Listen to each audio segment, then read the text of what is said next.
Welcome to another ChoPhoto instructional video. Today I'm going to be going through the basic Camera Raw adjustments at the request of my good friend Lauren.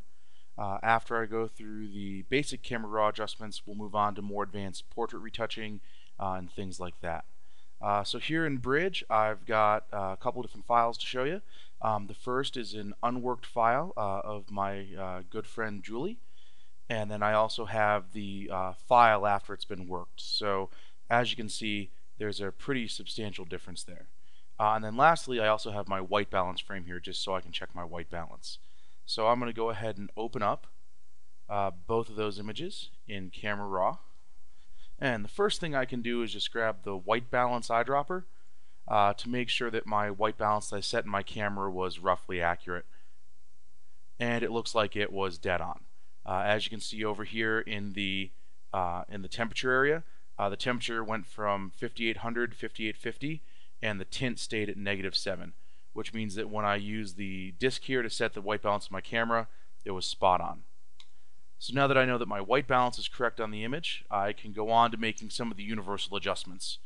Over here is the basics adjustments panel, where I can set my white balance to any number of the presets, or I can leave it as it was shot in the camera, and I can also use my sliders to control that. And then down here I've got my exposure, recovery, fill light, blacks, brightness, contrast, clarity, vibrance, and saturation sliders.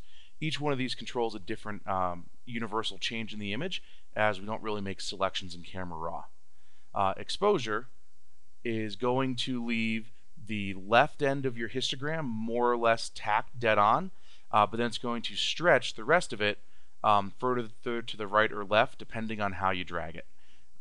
This is very similar to the brightness slider, except that it does move the shadows and the brightness. And based on my histogram up here, I do have information going all the way from the shadows end to the highlights, from pure black to pure white. So although my image looks flat, it's not an issue of the brightness data being evenly dispersed. So next I can move on to recovery. Recovery just barely moves the brightness end of the histogram. So it only deals with your highlights basically. So if I wanted to, I could turn up my exposure, which stretches everything towards the right end of the histogram, but then I could use the recovery slider just to pull that information barely back in. And that actually wouldn't be necessarily a horrible adjustment, as it does appear to be made a good change to the image. However, this isn't how I worked it the first time, so I'm going to go ahead and leave both of those at 0.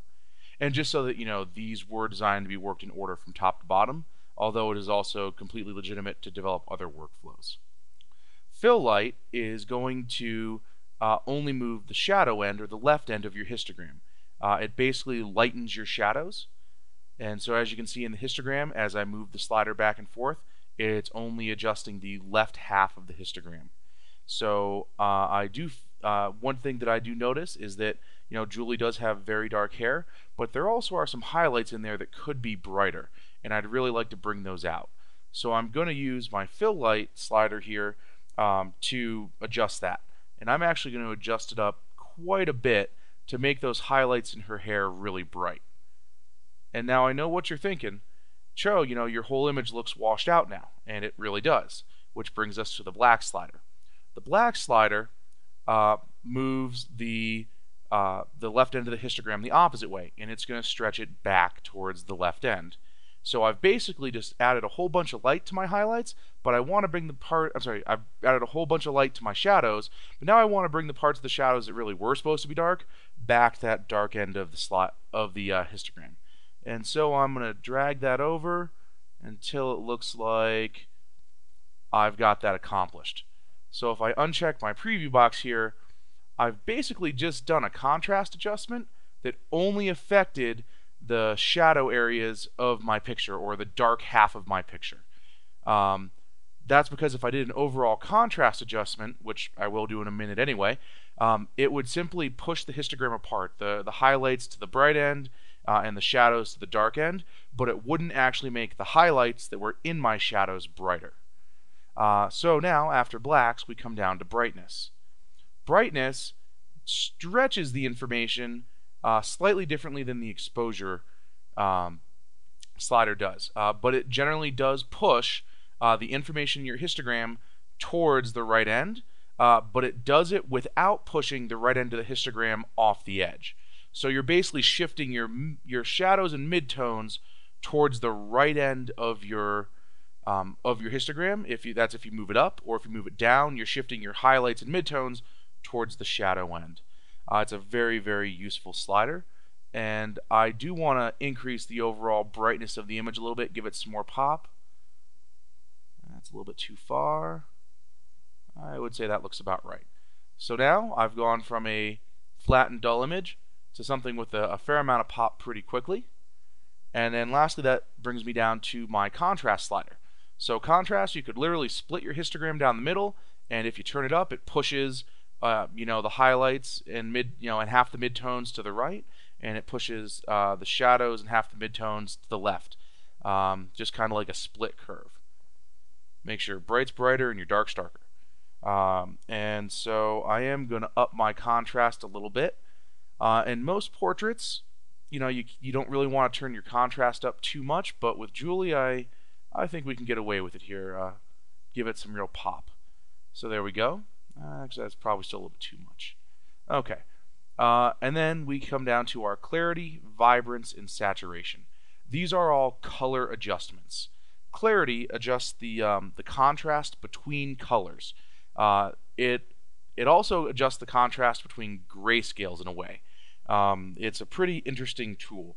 And so the easiest way to get a feel for what it does is to just play with it, and you can always undo it if you don't like it. You do want to be careful on portraits of using the clarity tool too much. It can really, if someone doesn't even have bags under their eyes, it can make it look like they do.